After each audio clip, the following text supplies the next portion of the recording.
I actually was fine with that answer. So I, I'm just gonna start from the top. Okay. Who you are and what you do. Okay. Yeah, so my name's Callen Schaub, and I'm an abstract painter, best known for my trapeze painting, live performances, and online reach. And how would you describe what you do in your paintings? My paintings are large scale, performative, very experiential. They're more about the happening of the production of them, so that's why I do them live. And they're kind of hands off, where the forms that are found are created naturally through different mechanisms. And so they're sort of natural occurrences in a way. And when was the moment, if you can recall, when you discovered this idea? I was looking at one of your interviews and I remember, I think you were in your final year. Yeah. And tell me, how did you come across the idea, or when, and what was going through your mind when you first discovered it? Yeah. So it was, I was simply responding to a criteria for a school assignment. So yeah, it was in my second year of university at UNCUT, and we were given the assignment to like we could do whatever we want, and that was like, it was a mandatory class, 6-hour class, and yeah, we could do whatever we want.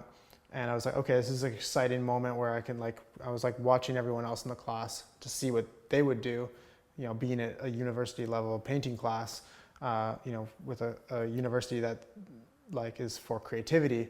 And in terms of process, everyone approached the canvas in a conventional manner with their paintbrush and palettes and the upright canvas. And so I was like, kind of like, let's scrap all that and let's do something that no one else is doing. So it was just like just to be different at the beginning. So no canvas, like no easel, no palette, no brushes, scrapped all that and went, what can I do? So I was trying to think of that differently, and I went to the potting department and got a potter's wheel, and I strapped the canvas to that and brought it into the class and started spinning it around.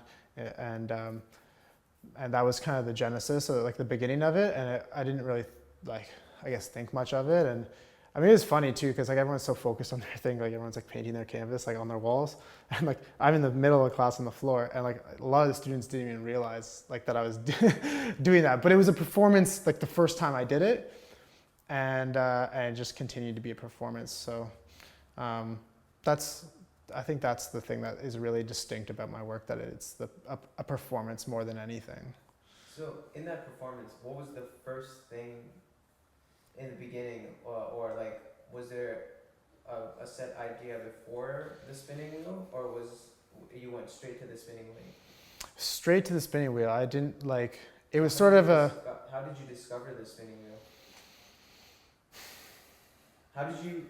What was the moment when, let's say, you realized, and where was it? Describe the place where you, the time when you realized that doing the spinning, like taking the bike. Yeah. When was it that you formulated that idea? When did that realization happen? Yeah. So the bike happened later on, because the potter's wheel was it wasn't even a motorized one. It was just a basic setup. So I had done a whole series, like my first 10 paintings. I had a show in a little cafe. I sold some paintings. I was like, hey, maybe I can make this work. Then I took a metal welding course for 2 years, and that's where I sort of developed the skills to like you know, weld. And my friend had a bicycle that like got smashed on like a car like rammed into it, and I sort of recovered that bike from that situation, and it was all mangled, all to hell, and I kind of cannibalized the parts and like put it together to make the spinner. And that was you know, the beginning of it. And it was just to like kind of take what I already had been doing in sort of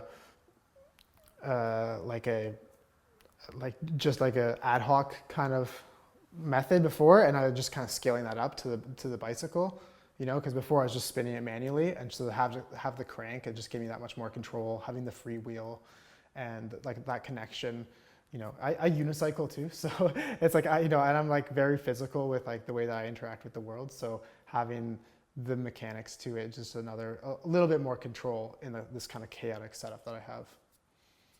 And I'm sure when you first started with the idea, um, there must have been like, I would say not great pieces, but pieces that were in the works that you were not happy with. What was about the concept that you discovered that kept you, that had a hold on you, and what aspect of it appealed to you that kept you going further, that kept pushing you? So what was about the concept that you discovered that really kept you focused and allowed you to continue moving forward? Like when you first made that piece and you stepped back and you're like, what was going through your mind and what kept you? Well, before the whole spinning and before my fascination with color, I was very meticulous about the way I would create. I would like make super detailed like line drawings, like black and white in a sketchbook, and it was kind of reserved. And like this was like a change from all that, it was performance. Like even if I didn't think of it as performance, people would be watching and then filming, like before I even knew that filming or performance was a crucial part of my process. So it forced me to come out of my shell that way. And it forced me to let go of my control. And so I think that's kind of the rabbit hole that I went down with. Like it was so different from what I knew. And so it was like the color and the performance and the not knowing how the results would change. Because if the paintings turned out the same, like if even if I was selling them and it was like, okay, great, I know, like I can just reproduce that doesn't really interest me, right? So that's kind of a roadblock. Like it's kind of a blessing and a curse. I mean, it's like now that I make a piece that's great and be like, okay, awesome, I feel good, then it sells, that feels good. And am I gonna make 10 more of those? No. So it's not the fact that there's a monetary thing going on. Like that's not what like really motivates me. It's the fact that when they're different. So, which is a double-edged sword, because I make something that I've worked really hard to get to that point, and then it's like, okay, that's monetizably transactable, and then there's a demand for that, but I no longer want to make that. But that's a different kind of train of thought. But did that answer your question?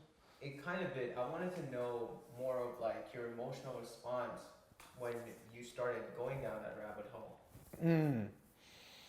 Yeah, I mean, it's been so long ago now, like, because it's been 9 years, so it's hard to recall the emotional effects at that time.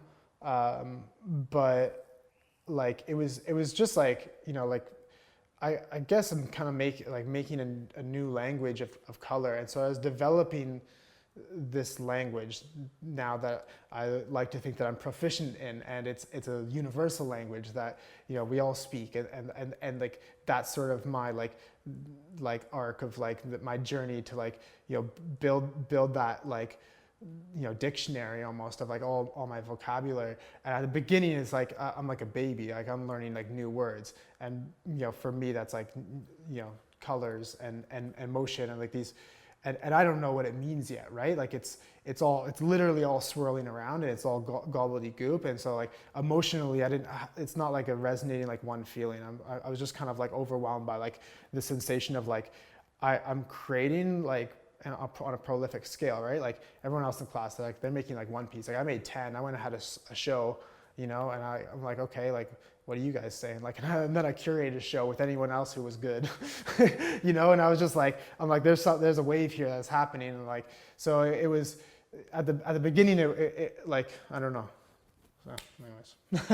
I love that. That was a really good answer, because I was trying to put into words your paintings, and for me it was like it's chaos of colors, but they're in unity through motion. Mm-hmm. And that's what makes it like crazy, like the sensation that you get from it. Mm-hmm. So you start making this, and like we just talked about the emotional responses that you started getting from people. Yeah. Tell me about the responses you started getting in the beginning, and how those responses affected how you grew and evolved. Yeah, I think the response to my work has always been polarized. I think that the fact that is made so quickly, and that I attribute like the sort of meaning and the purpose after the fact, some people don't really believe in that kind of art making. They're hung up on the idea that an artist is supposed to like be tortured and suffer over the production of something. And my work is not about that at all. It's super positive, and part of the ease of it's just like when it happens, when it all works, the painting is taking like minutes, if not seconds, and that's what I want to kind of like capture and have be the feeling when upon like looking at a finished work, even though it's still capturing this like elegance of like it's not like worked over, like, you know, overly kind of labored over. So I don't know, I kind of went on a tangent. So what was the question? It was, how were and I'm liking the answers. So Okay. no rush. What were the emotional responses? I know you said they were polarized, but Yeah. what were the responses, and how did they sort of influence the work after?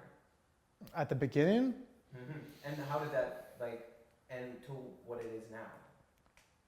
Yeah. Yeah, so yeah, they were polarized. Like some people didn't like that it took so short of a time. Other people were into it. I mean, in a way, I had to sort of just follow my own heart, you know, as corny as that is, and not listen to the critique. And like I hit on something that struck like a chord in me that felt true and honest. And so that's what I continued to pursue. It wasn't really about what other people may have thought of it, you know. So can I speak on that, because sorry, you might have to direct the answer. Yeah. But I've been to one of your shows, right? And Yeah. I saw that you made like a conscious decision to put quotations of what people thought about your work Yeah. on the wall. Yeah. And I thought that was so dope. Yeah. So you want to talk about that, because we're talking about people's like emotional response and then how you respond to that. And I felt it was a part of the show when you put people's quotations on how they felt about the art. I don't remember specifically what people were saying, but it was like on some scales it was like super positive, and then on another scale it was like, oh, Yeah. this art. Yeah. Right? Yeah. And I was like, damn, that's so sick. Yeah, no, I kind of, and I like balancing that line, because I know that I'm on that line of, like, you know, is it art or is it not? And I kind of like to balance on that, because in a way it's, I do kind of like let go of control, and it's not, and I don't take ownership of the work, and people, like, especially on the internet, they're so open about their feelings. You would never say this to somebody's face, but you know, the whole criticism of like, you know, like they're ingrained in my mind, because like I read comments, right? So it's like, I mean, this is true for anyone on the internet. Everyone's gonna get trolled or bullied or whatever, but like, you know, it's not art. A 5-year-old could do it. You know, his like bro-ish demeanor and like, you know, like what's his name, Damien Hirst, like rip off, like, you know, all that like is sort of like, I've got bombarded by that, but that's it's everyone on the internet gets this, but it's and at first it was like it was a bummer, and so I wanted to respond to that by saying I'm taking this negative energy, and I'm sort of like saying okay, you guys are saying this, I'm going to continue to do, like, I'm going to overcome this doubt, you know, and I'm like, you know, I'm going to choose to take a positive direction on it, and then you know, still even after that, again bombarded by the, you know, polarizing comments, and then it's like it's a kind of a poison to listen to the negativity, but it's also a little bit of a poison to listen to positivity as well, because then it can go to your head, you know, and that's a kind of a pitfall of an artist as well. So then I was like, I'm not listening to anybody, none of these comments.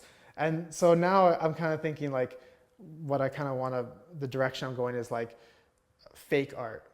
Like that's, and that's kind of weird to say that my art is fake art, but it kind of puts that idea out there. Like for me, obviously I don't think it's fake art, but a lot of people do. And so to sort of address that and to put that out as a leading statement, I think is kind of interesting, because it's almost like we're going to start to talk about this before you even have talk about, yeah, right? So it's like, I know what you're going to say. You're going to, I know the commentary, right? So let's start with that. And then the conversation has really somewhere to go, rather than just like, I'm just going to throw this guy under the bus and say his art's fake. And then, it's like, oh, wait, he's calling it fake already, right? So, I think it's a kind of an interesting idea, because there's something about my work where it's relatable to everyone. Even if you don't know anything about art, you don't even enjoy going to art shows, or maybe you don't even know what you like. You've never been exposed to that, right? And so but you see 3-second clip of like something happening, and it's just like you're gonna have an emotional response to it. Either it's like, oh, I love it, or I hate it, or whatever. You don't need to know anything about art. So in a way, my art sort of is relatable to anyone. And so that's why I sort of have to speak about it in a way that's almost like common, not to say like there's, this, I don't know, I almost like anti-elitist art world. Because like in the art world, they're, not to say like, oh, I'm an outsider, like I'm not with them, like it's not like that. But I think for some people feel like it is like that, like it's too stuck up, like, to even go into a gallery. Like even if the art would be cool to check out, for some people it's uncomfortable. But the internet, it's out there for everyone, right? And I feel like I'm sort of like riding that wave. So that's kind of a direction I'm taking it. So let's actually stop talking about the negatives. I want to know more about like the story you told me. Yeah. Which was I think that was a very positive response. Yeah. That was a very emotional response from however they were feeling. So I think that's what I want to know is, let's say you got off that phone call, or you were talking with them. Yeah. And somehow in your mind, I believe that like, I want to know how that is going to impact your future work. And so if you can talk more about the positive emotional responses that have affected your work, tell me about that. And how it has helped you continue making it better. Mm-hmm.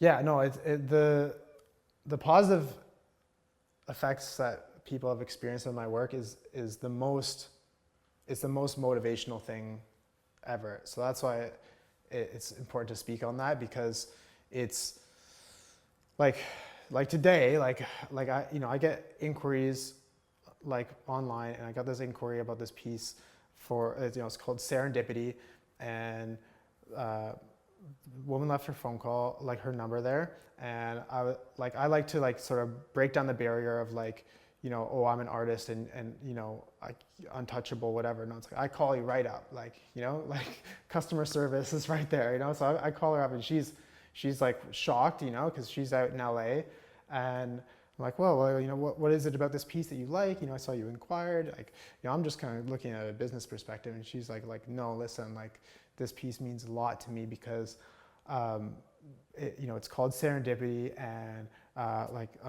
my lesbian partner and I, like we had like a stillborn child, and this piece is like I can't like say her words, but like the gist of it was like, it was like helping her cope with the grief of that experience, and her and her partner are like going to try again, and this piece somehow like helped them through that experience, and was a gesture towards the future.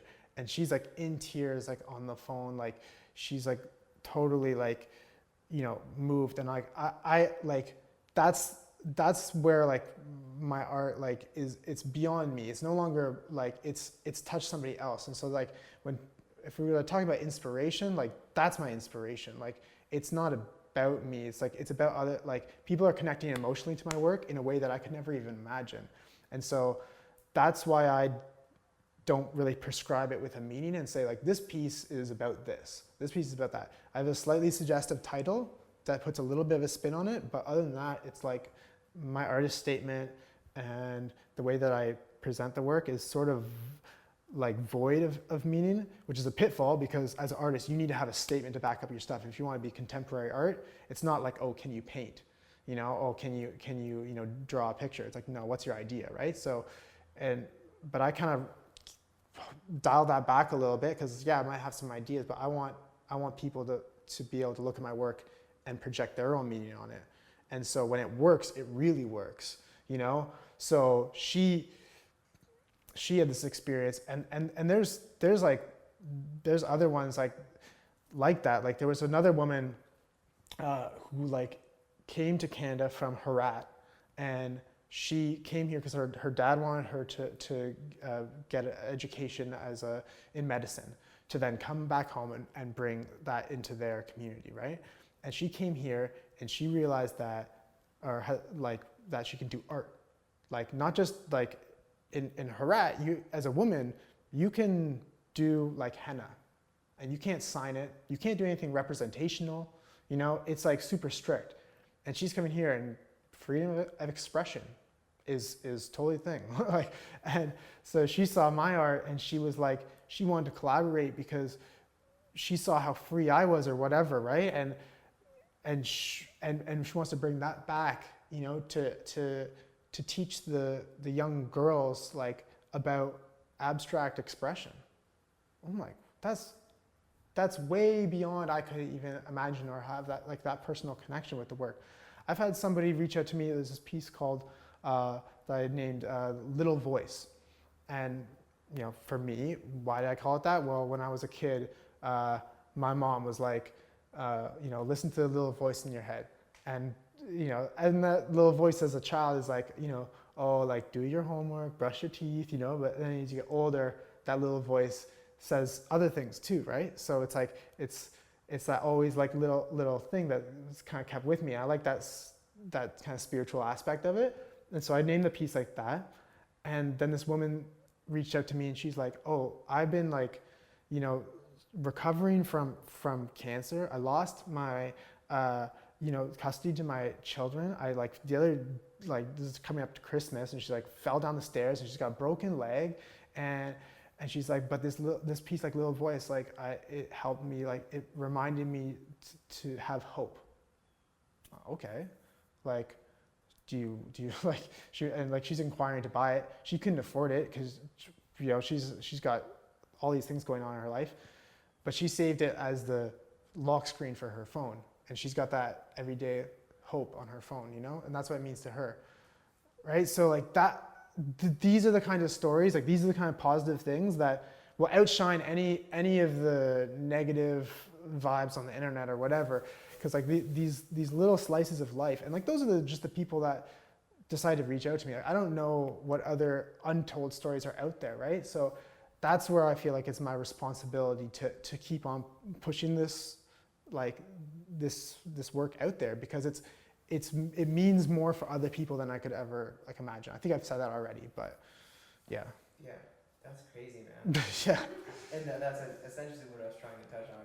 You put really well. Okay. So you described like 3 of the paintings that you did. You know, Serendipity, Little Voices, Yeah. and the other ones. When you're approaching these paintings, how do you set them apart tonally and with color choices? So tell me a little bit about the process in terms of the choices of colors which lead to these emotional responses. So how do you go into each of the paintings, and how do you choose your color tones that evoke these emotional responses? So when it comes to the production of a piece and the colors, I need to give myself access to all the emotions that any color might bring up. So I'll start with all of the colors, and that allows myself to go down any which kind of emotional spectrum I need to. So even if that means I will have to redo a piece several times to find the right feeling, I begin with all the colors usually. That's the kind of the direction that I take, and often it'll go through many phases. So I don't have a preconceived like, oh, I'm having a blue day, I feel blue, I'm gonna do a blue painting. It's not like that. It's like I kind of don't kind of put my emotion onto it at the beginning and let the emotion come through the color. It's almost like a holographic thing. Like as it's happening, and then I sort of react in the moment, and it kind of like feedback loop on itself. Yeah. And is there any, how would I say it, specific, let me double check my question.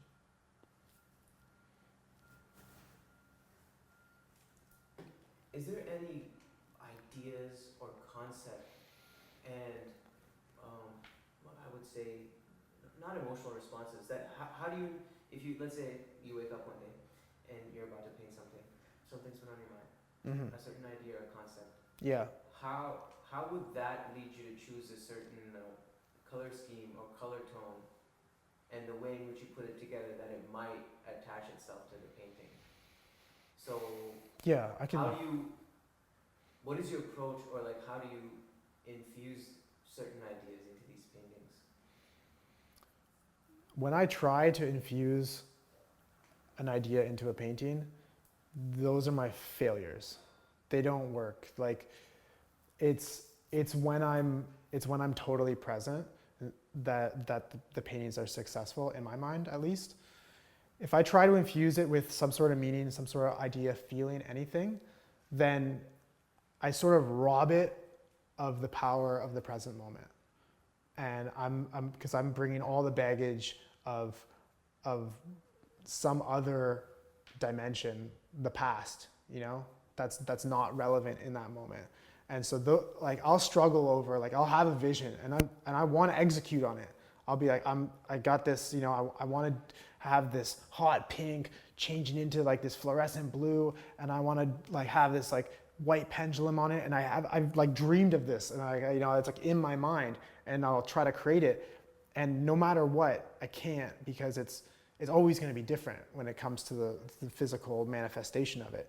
So it's like failure after failure, and I'll try to create something. Like if I have an idea, I'll try to create it, and it'll be failure and failure and failure and failure, because it'll never be what's in my mind, right? So it's until I give myself permission to just be free of my expectations and create something original in the moment, almost like a, because it's there's a purity to that. I think it's when I'm not trying to create something that's already out there.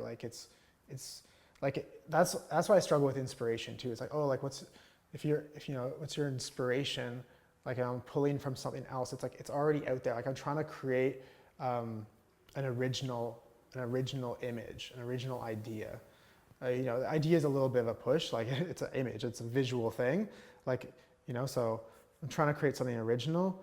And if I'm pulling from my experiences in life, there are already ideas out there floating, right? So it's where if I'm spontaneously creating, and I think that the spontaneity of my work is a little bit of it's hard to speak to the grandeur of that, because it's you just do it in the moment, right? But you look at other mediums like dance or something, it's in that moment. It can't be captured in any other way, right? So it is that, and it, in a way, it's hard to speak about the importance of it, because it seems small and insignificant, but it's all in that moment. And so whereas looking at it in one way, it could be oh, he's just choosing the colors based on I'm just da da da da boom, da da da boom, oh, and I pour them, and then it all happens, and it's just if you're looking at it, it could look like it's thoughtless. And if you think that, like, okay, like, you know, that's fine. The fact that it's thoughtless is its strength. Like, I'm not thinking, I'm being. And that's why it connects with, I feel like that's why it connects with people, is because it's not loaded with thoughts. It just is, it's being. And that's the part that's a universal language. Where some ideas or concepts people might not get, or they don't agree with, or whatever. It's just like life. I don't know. Yeah. That's how I kind of sort of interpreted it. Like, I was going to say, it was like almost like it's art which kind of represents the randomness that is the universe. Like, you have motion. Mm-hmm. Motion is random. Yeah. And the way the paint would move is random. Yeah. There's no real, like it's just, I think it universal randomness. I really like that. Yeah. So at this point in the career that you've come so far, Mm-hmm. and the way you've got these paintings Yeah. and other different mediums put together, at this point, is it about maintaining consistency, or is it about pushing the narrative or evolving? What are you constantly thinking about every day when it comes to this? It's about connecting with people emotionally at the end of the day. Different, like, on a creative side, like, yeah, innovation is great when if I develop a new method of applying paint to canvas, or, you know, maybe if I break free from that entirely, I'm doing a different kind of art. That's great creatively for me, but that's not the narrative. Like, I think it's more about, like, how can I better communicate with people? Yeah, I've kind of addressed that this is like a language that I'm developing, and it's maybe a universal language. Like, okay, how do I speak to as many people as I can? Because it's when people become inspired for whatever reason with the work that I feel like I've really done my job correctly. But I'm only inspiring a small percentage of the people out there, right? So how can I inspire, like, the world? Like, that's, as like corny as that is, that's literally my mission. So that's sort of like when I think about making work, or like, you know, because like I've been doing it for 9 years. Like, why am I, like, what is it that I was like, okay, like, I'm gonna like go to the studio and I'm gonna do another painting? Like, that's like, what's the motivation behind that, right? It's not really about painting. It's not like I don't love painting that much. Like, I don't know if anyone can, like, and if you do, it's like, okay, cool. But like, it's not that gets me going. It's the human connection. So how can I like take what is this seemingly kind of simple thing about creating in the moment? I mean, that's more the personal aspect. I mean, I know we're trying to get personal. That's more the personal aspect, where, like, why I create. But I think there's something like an extrovert, like, you know, an extrovert kind of part of it, where it's not really, I don't know, I'm kind of going around circles anyways. I don't know if I answered your question. Yeah. What I'm trying to get to is, since we just talked about how you have to, like, remove yourself from the art and keep it as pure as possible, right? Yeah. And that's why you involve motion and the randomness. Yes. So the spinning wheel you're involving, the Yeah. way the motion of the paint falls. Yeah. So how do you, like, it's probably like a back and forth in your mind. How do you evolve but still stay hands off, like, still try and not include yourself in the narrative of the painting itself? Like, so this next show that's coming up, you said you have some new techniques going on. Yeah. But applying more techniques might be, I'm more trying to control where this will go or not. So in terms of, like, technical terms, when you're trying to still remove yourself from the motion of the painting, how are you evolving? How are you trying to keep yourself out while evolving the mechanical aspect about it? I don't know, because I haven't done it yet, so it's hard to speak to it, because it hasn't happened yet. I think think every time you know, like it's really about reducing, like instead of adding more, it's like the less I do, it is the direction I'm going, right? Like I used to like pour paint on, and like I would marble the paint, like I would get in on a micro scale, like with a little, like a nail actually, and like move the paint around, and I'm like kind of like drawing into it, and I, you know, and now like I've reduced it so much to like I'll pour like 1, 2, 3 colors, and I'll like touch it, you know, and I'll like step away, or I won't even touch it. I'll just pour like one or 2 colors, like in the trough, and like let go, like. And so now it's like, I guess like one of the things that I've begun to do is like, you know, like my trapeze. When I started the trapeze, I wanted I had this vision, and I've talked about how like when I have a vision, that's kind of what prevents me from achieving my goals, because it's more about innovating in the moment. So I had this trapeze. I thought I was going to operate in a certain way, and I wound up the whole trapeze, and I got the spinning canvas, and I sent it across. And it's like making a mess, everything. So I'm like, okay, I'm going to reduce this to its simplest form. I'm going to rotate the canvas once, and I'm going to let the trapeze deploy once, forth and back. That's it. And that's when I created the first like swoop, pendulum, like trapeze painting, whatever you want to call it, right? And I literally exclaimed Eureka, and that piece was called Eureka. And like since then, I've been doing all sorts of those. Now I'm reducing it again, and I'm not even like the trapeze return. It's one-way trip, you know, and not even a full turn. So it's like it's less and less. Like the less I touch the canvas, the paint interacts with the canvas, the better. So it's not like, oh, like what more can I do? How far can I push this? It's how much can I relinquish away from it. So I mean, ideally, this is the kind of other concept, but like I would have like. I wouldn't even be in the studio. It would just be like you know, like a robot would deploy the natural motion, and it's not even, you know, I'm not even involved at all, and not even the color selection or anything, because I don't believe that, like, you know, I don't know, color is personal, like for everyone. So it's like even the colors that I'm choosing, I don't believe in them. I don't know.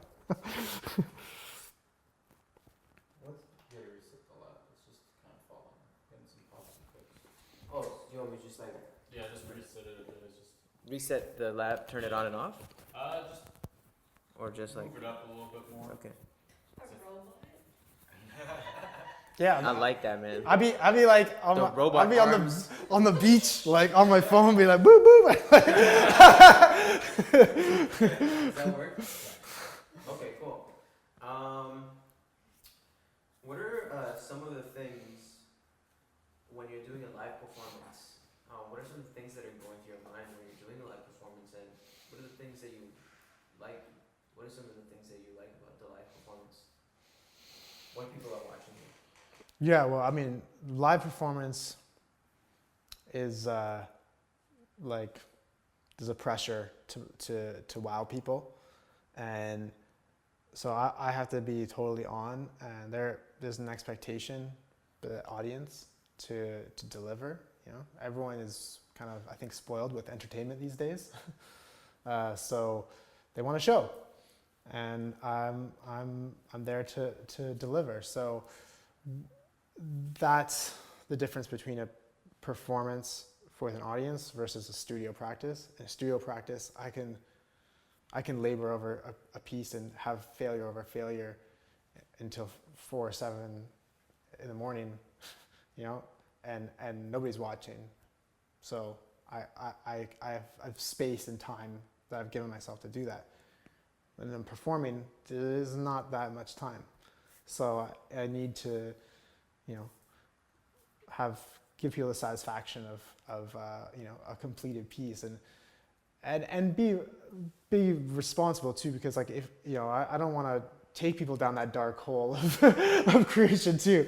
So yeah, but I mean, my favorite parts about the performance is when people see it for the first time, because it takes me back to when I started painting the first time, and so I can kind of harvest their experience a little bit in a way, because when I started, I was like, wow, like here's this like crazy thing that like I've never seen before, right? And so when people see it and like they've never seen it before, it brings that back, like, oh yeah, there's that feeling, right? And so I kind of, in a way, like in the performance, I kind of harvest those feelings a little bit. I'm like, okay, this is what it's like, because people will like show up like 2, 3, 4 hours before a performance. They'll be waiting there. Like, they're like, I want to see this with my own eyes. I've seen it on the internet, but I want to see it with my own eyes. Or they're just walking down the street and they, oh, it looks like a party. What's going on? They go in there, whoa, what's this, right? So that sort of visceral experience of the initial time when someone sees it for the first time, that's really powerful for me, because it reminds me of that moment. Then there's people that have seen many performances, and they know all my tricks, you know. Oh, it's so crazy when he does a whole piece and then he ruins it, you know. Like that's a performance thing that it's like a crutch, you know, because I know that people are gonna you know, respond to, because like they've emotionally invested in this thing, you know, they see it being created. They didn't think I was going to destroy it, you know. So I know, because I've done so many performances now, like I've done over 140 different performances across Canada, you know, now starting to debut in the States and going to do a world tour with my performance, you know. So I've got these kind of performative crutches, and you know, I lean on them a little bit because I know that doing certain things will get certain reactions. But then I'm human too, right? So I'll sometimes botch a whole performance. I won't and I'll forget that I'm being even watched, because I care so much about the painting and the experience, and there's no one in that room with me anymore, and it's just me and the canvas. And because in order to be true to myself about how I create, you know, I have to be in the moment. And the moment doesn't involve, you know, Susie's narrative over there, or you know, Eric from, you know, even though he flew down from, you know, Minnesota, and he's here, and you know, he's brought his daughter, and you know, she follows me on Snapchat, like my biggest fan, and like, you know, even though they're there, like I have to, like that all disappears, and then it's like it's just me again. So it's a little bit, I have to kind of balance that. Because if I focus too much on the crowd, then it won't be authentic to me. And if I focus too much on myself, I won't be able to deliver for my audience. So kind of oscillating between being, you know, in a full room or outdoors or whatever, and then being a solo unit. Man, I think we got what we needed. That was really good. That was man. amazing. That was some real deep stuff. That was amazing. Man. Cool. Yeah, seriously.